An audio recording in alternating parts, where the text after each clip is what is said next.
ডিঙি ভাঙা গ্রামের পূর্ব দিকে রয়েছে ঘন জঙ্গল, যেখানে রয়েছে সারি সারি চালতা গাছ আর গাছ ভর্তি চালতা। যেই চালতা মাটিতে পড়ে পচে নষ্ট হলেও সেই গ্রামের মানুষ চালতার স্বাদ প্রায় ভুলতেই বসেছে। কারণ এই ঘন জঙ্গলে গ্রামের কোনো মানুষ আসতে সাহস পায় না।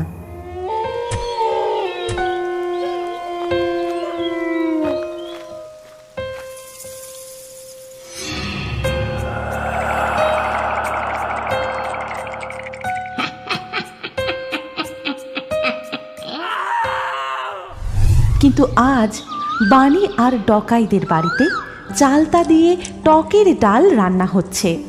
ডকাইয়ের মা সব রান্না শেষ করে ছেলে মেয়েকে ভাত খাবার জন্য ডাক দেয়। আরে এই বানি, ডকাই, ভাত খেয়ে যা বাবা, বেলা যে গড়িয়ে গেল। আয় দেখবি, আয় আজ তোদের জন্য কি রান্না করেছি। টকের ডাল, কতদিন টকের ডাল খাইনি। মা, আমাকে কিন্তু দিদির থেকে বেশি দেবে। না মা, ভাই সব সময় এরকম করে, তুমি আমাকে বেশি দেবে। আচ্ছা বাবা আচ্ছা, তোরা দুজনে এবার শান্ত হয়ে বস তো। কিন্তু তার আগে আমার একটা কথার উত্তর দে, তোরা দুজন চালতা পেলি কোথায়? গ্রামের ওই চালতা বনের দিকে তো কেউ যাওয়ার সাহস করে না। আর কাল গোটা সন্ধে তোরা কোথায় ছিলি? জানো মা, কালকে চালতা কুড়োতে গিয়ে কি হয়েছে? এই দিদি, মাকে কিছু বলিস না রে, মা খুব পেটাবে। এই তুই চুপ কর তো। বানি, বল কাল কি হয়েছিল? বানি তখন তার মাকে সমস্ত ঘটনা খুলে বলে। কাল যখন আমরা চালতা বনে চালতা কুড়াচ্ছিলাম, তখন হঠাৎ ওই ডাইনি হারিকেন নিয়ে বেরিয়ে এলো। আর জানো মা, ওই ডাইনি বুড়ি গ্রামে ঢুকে যাকে দেখতে পাচ্ছে তাকেই তুলে নিয়ে যাচ্ছে। জানো তো মা, ওই ডাইনি বুড়ির জীবনে অনেক দুঃখ, কালকে আমাদের সব বলেছে। আর ওই ডাইনি বুড়ি চোখেও দেখতে পায় না, শুধু হারিকেনের আলোতেই দেখতে পায়। আমাদের বলছিল আজ থেকে বহু বছর আগে ওই চালতা বনেই ছিল আমার শ্বশুর বাড়ি। গরিবের মেয়ে হওয়ায় আমার শাশুড়ি মা কোনো দিনই আমাকে পছন্দ করতেন না।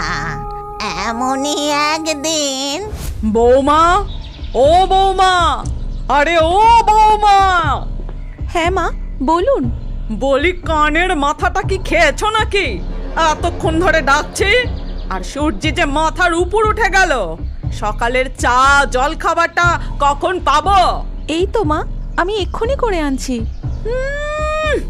বিয়েতে তো তোমার বাবা এক পয়সাও দিল না, তার সাথে তো একটা খাস ঝি পাঠাতে পারতো যে তোমার হয়ে কাজগুলো করে দিত। জানি না বাবা কোথা থেকে এই আপদ এসে জুটলো, আমার ছেলের গলায় একেবারে ঝুলে পড়লো। এইভাবেই দিনের পর দিন কাটতে থাকে। আমার কোনো কাজই শাশুড়ি মার পছন্দ হয় না। দিন রাত আমাকে নানা রকম কথা শোনাতে থাকে। এক এক দিন তো রাতে বাড়ি থেকে বের করে দিত। আমি সারা রাত ওই চালতা গাছের নিচে বসে থাকতাম। একদিন হলো কি, বলি বিয়ের তো বছর ঘুরে গেল, এখনো তো নাতি নাতনির মুখ দেখলাম না। তুমি এইরকম অপয়া আর অলক্ষী জানলে কোনো দিনই তোমাকে এই বাড়ির বউ করে আনতাম না। আপনি আমাকে কেন এভাবে বলছেন মা? এতে আমার কি দোষ? চুপ করো আর বেশি কথা বাড়িও না। যাও রান্নাঘরে চলে যাও, আর যা সবজি আছে তাই দিয়ে রান্না করো। তারপর আমি কাঁদতে কাঁদতে রান্নাঘরের দিকে যাই, কিন্তু সেখানে গিয়ে দেখি কোনো সবজি নেই। এ বাবা, রান্নাঘরে তো কোনো সবজি নেই, এখন আমি কি দিয়ে রান্না করি?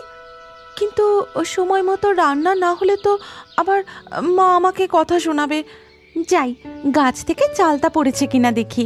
তাহলে চালতা দিয়ে ডাল বানাবো। আর এই চালতার ডাল আমার তো খুব প্রিয়, ওদেরও নিশ্চয়ই ভালো লাগবে। তারপর আমি গাছতলা থেকে চালতা কুড়িয়ে এনে ডাল বানাই। তখনও আমার শ্বশুর বাড়ির দিকে এই চালতার ডালের কোনো চল ছিল না। রাত্রিবেলা যখন তিনি কাজ থেকে ফিরে খেতে বসেন, এই ডাল মেখে ভাত মুখে তুলতেই ছি, থু থু থু, কি কি বানিয়েছিস এটা তুই? তোর এত বড় সাহস, তুই আমাকে কালকের বাসি ডাল খাওয়াচ্ছিস যা একেবারে টক হয়ে গেছে। না না, তুমি বিশ্বাস করো, আমি এটা আজকেই বানিয়েছি। ওই গাছের চালতা দিয়ে বানানো, এটাকে টকের ডাল বলে। বিয়ের আগে মা আমার জন্য এটা প্রায় বানাতো। আবার মুখে মুখে কথা, আজকে তোকে আমি। এই বলে সে তার হাতের সামনে থাকা হারিকেনটা তুলে আমার দিকে ছুঁড়ে দেয়, আর সেই হারিকেন থেকে আমার শাড়িতে আগুন লেগে যায়। বাঁচাও বাঁচাও, মরে গেলাম, বাঁচাও আমাকে, জ্বলে গেল, বাঁচাও। আমার চিৎকার শুনে শাশুড়ি মা ছুটে আসেন আর বলেন, ও খোকা, এ কি করলি তুই? ও যে পুড়ে মরবে এবার। ওর চিৎকার শুনে গ্রামের লোক আসার আগে চল আমরা এখান থেকে পালিয়ে যাই। তারপর আমাকে ওই অবস্থাতেই ফেলে রেখে তারা সেখান থেকে পালিয়ে যায়। আস্তে আস্তে আগুন বেড়ে গিয়ে গোটা বাড়ি পুড়ে ছাই হয়ে যায়, আর আমার অতৃপ্ত আত্মা এই গোটা জঙ্গলে ঘুরে ঘুরে বেড়ায়। বানি আর ডকাইয়ের কথা শুনে তার মা তো পুরো অবাক হয়ে যায়। কি বলছিস কি এসব? জানো মা, ডাইনি বুড়ি যখন এইসব কথা বলে মনের দুঃখে কাঁদছিল, আমি আর দিদি চুপি চুপি সেইখান থেকে পালিয়ে এসেছি। ওরে বাবা, না না, তোরা আর ওই চালতা বনের দিকে পা বাড়াবি না, খবরদার, না বলে দিলাম কিন্তু। তারপর সন্ধে পেরিয়ে রাত নেমে আসে। গোটা গ্রাম নিস্তব্ধ। বানি, ডকাই আর তাদের মা কারোর চোখেই ঘুম নেই। সবাই সেই ডাইনি বুড়ির কথাই ভেবে চলেছে। ঠিক তখনই হঠাৎ ডকাইদের ছাগলগুলো খুব চিৎকার করে ওঠে, আর বাইরে থেকে এক অদ্ভুত গোঙানির শব্দ শুনতে পাওয়া যায়। এই দিদি, ওটা কিসের শব্দ? আর ছাগলগুলো অত চেঁচাচ্ছে কেন? ভাই, তবে কি ওই ডাইনি বুড়ি আমাদের খুঁজতে খুঁজতে? ওরে বাবারে, আমার তো খুব ভয় করছে। তোরা দুজন চুপ করে ঘরের ভেতরে বস, আমি বাইরে গিয়ে দেখছি। তারপর ডকাইয়ের মা একটা টর্চ হাতে নিয়ে বাইরের দিকে যায়, এবং বাইরে গিয়ে সে যেটা দেখে তাতে সে প্রচণ্ড ভয় পেয়ে যায়। সে দেখতে পায় সেই ডাইনি বুড়িটা হারিকেনটা নামিয়ে রেখে তাদের উঠোনে বাঁধা ছাগলগুলোকে ধরে ছিঁড়ে ছিঁড়ে তাদের মাংস খাচ্ছে। ঠিক তখনই তার মনে পড়ে যায়, ডাইনি বুড়ি চোখেও দেখতে পায় না, শুধু হারিকেনের আলোতেই দেখতে পায়, আমাদের বলছিল।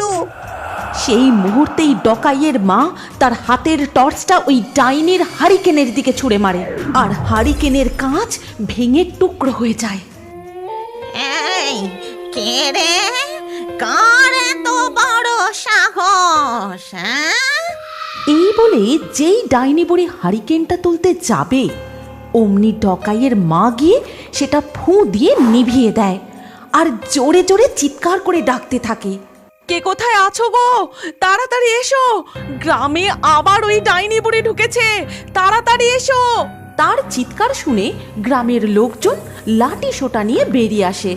তবে রে, তোর এত সাহস আমার হারিকেনটা ভেঙে দিয়ে গ্রামের লোকজন ডেকেছিস? এই বলে সে আবার তার হারিকেনটাকে জ্বালিয়ে নেয়, কিন্তু ততক্ষণে গ্রামের লোকজন জড়ো হয়ে গেছে। তারপর সে হারিকেনটা তুলে সবার মুখ একে একে দেখে আর বলে,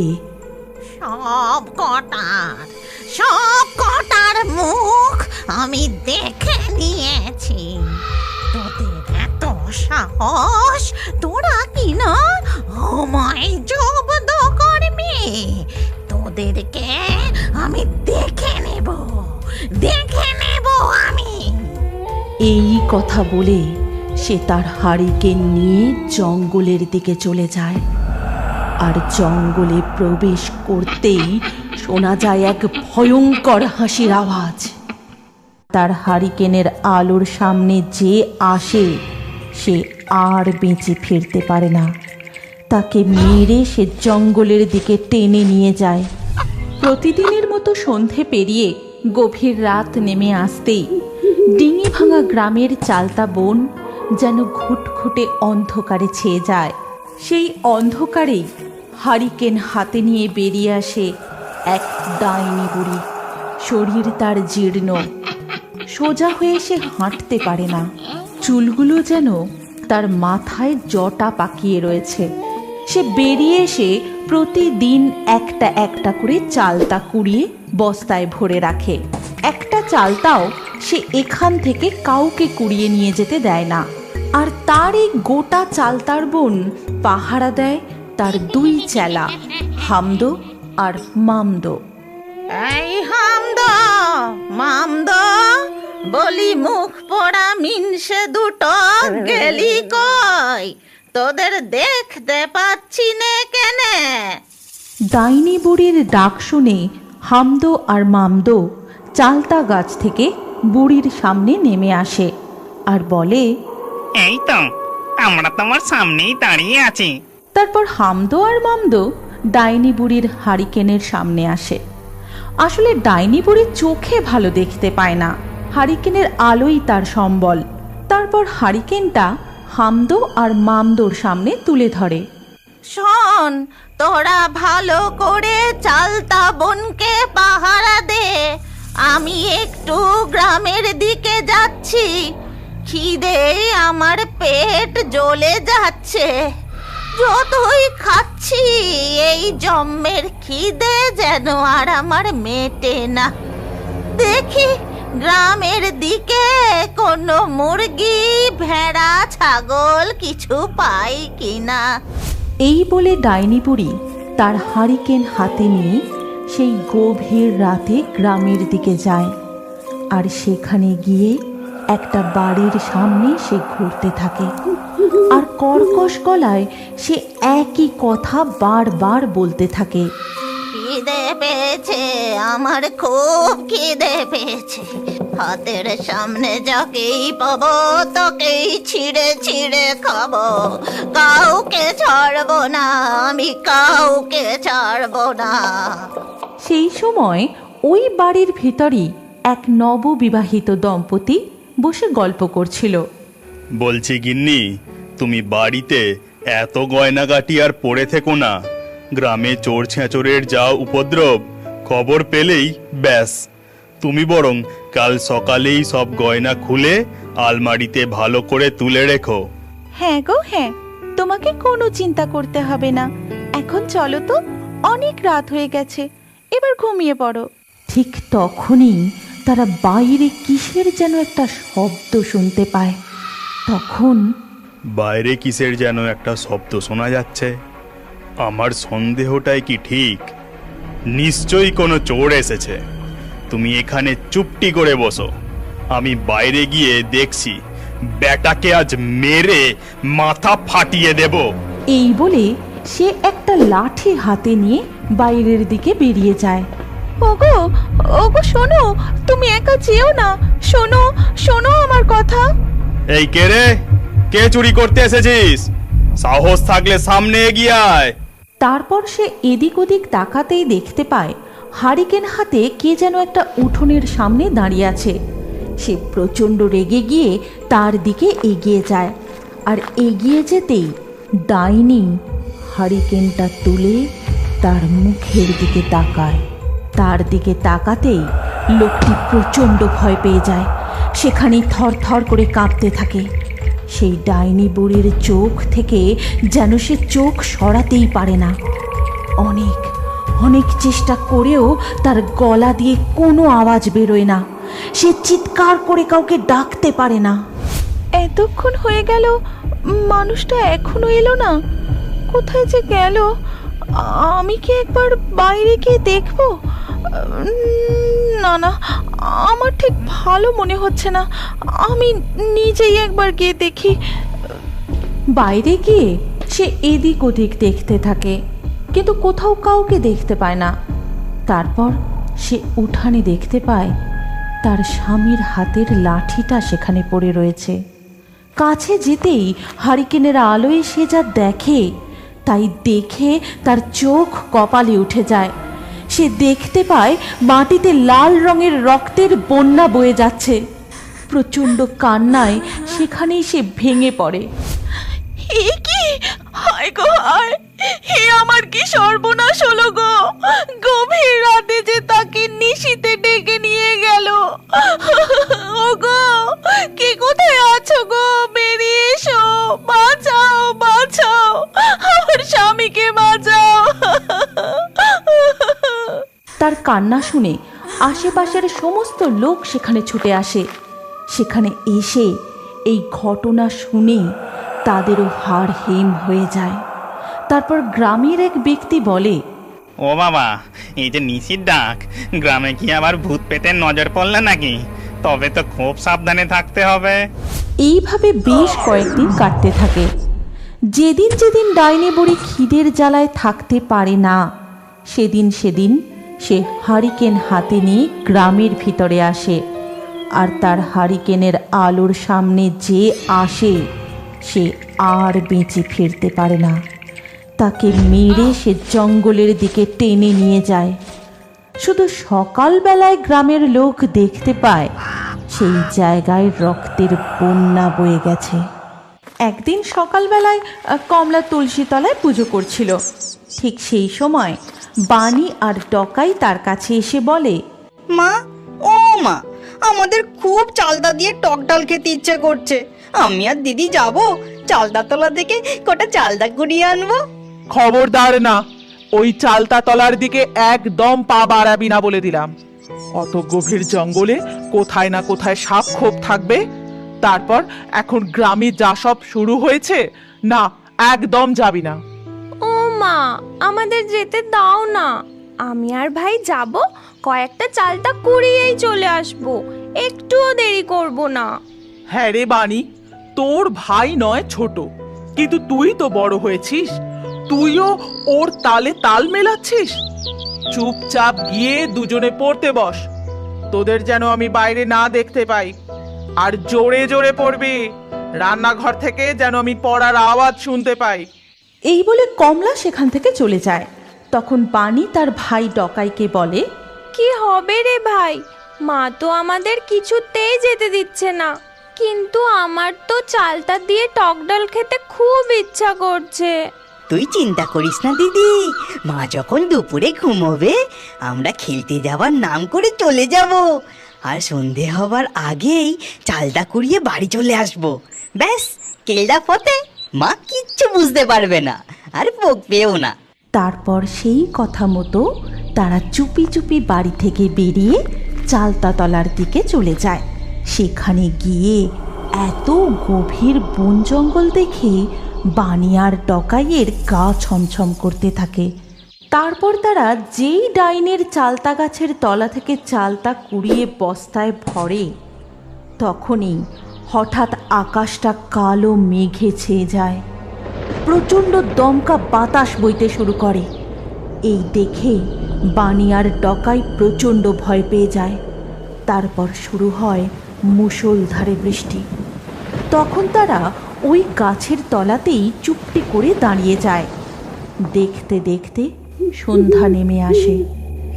এই ভাই, আমার খুব ভয় করছে। এখন কি করে বাড়ি যাব? মা তো আজ আমাদের খুব পিটুনি দেবে। ঠিক তখনই হারিকেন হাতে বেরিয়ে আসে ওই ডাইনি বুড়ি। এই দিদি, ওটাকে হারিকেন নিয়ে এই দিকেই আসছে। এই সেই পেতনি নয় তো, যে রোজ রাতে গ্রামে ঢুকে সবাইকে তুলে নিয়ে যাচ্ছে? তারপর হারিকেন ডাইনি তাদের সামনে এগিয়ে যায় আর বলে, এই কে রে? কার এত বড় সাহস আমার চালতা বনে ঢুকে চালতা কুড়োচ্ছিস? সামনে আয় বলছি, আজ তোদের মেরে তোদের রক্ত চুষে খাবো। দিদি, ডাইনি বুড়ি মনে হয় ভালো চোখে দেখতে পায় না। চল তাড়াতাড়ি এখান থেকে পালাই। এই বলে যখন তারা দুজন পালাতে যাবে, এমন সময় ডাইনি হারিকেন তুলে তাদের মুখ দেখে ফেলে। বানি আর ডকাইও ডাইনি বুড়ির দিকে তাকিয়ে প্রচণ্ড ভয় পেয়ে যায়। তারাও আর সেখান থেকে পালাতে পারে না। এ তো দেখছি কচি কচি দুটো ছেলে মেয়ে, তোদের এত সাহস এইটুকু বয়সে এই ঘন জঙ্গলে চালতা কুড়োতে এসেছিস? তোরা জানিস এই চালতা গাছ আমার, এই হারিকেন ডাইনি। হারিকেনের আলোয় একবার যখন তোদের মুখ দেখে ফেলেছি, এবার তোদের হাড় মাংস চিবিয়ে চিবিয়ে খাবো। আমাদের ছেড়ে দাও, আমাদের মেরো না। তোমার মনে কি একটু দয়া মায়া নেই? আমাদের মতো দুটো বাচ্চা বাচ্চা ছেলে মেয়েকে তুমি মেরে ফেলবে বলছো? আমরা তোমার কি ক্ষতি করেছি? তোমার কি কোনোদিন কোনো ছেলে মেয়ে ছিল না যে তুমি আমাদের এইভাবে মারতে চাইছো? ডকাইয়ের মুখে এমন কথা শুনে হারিকেন ডাইনি হাউমাউ করে কেঁদে ওঠে।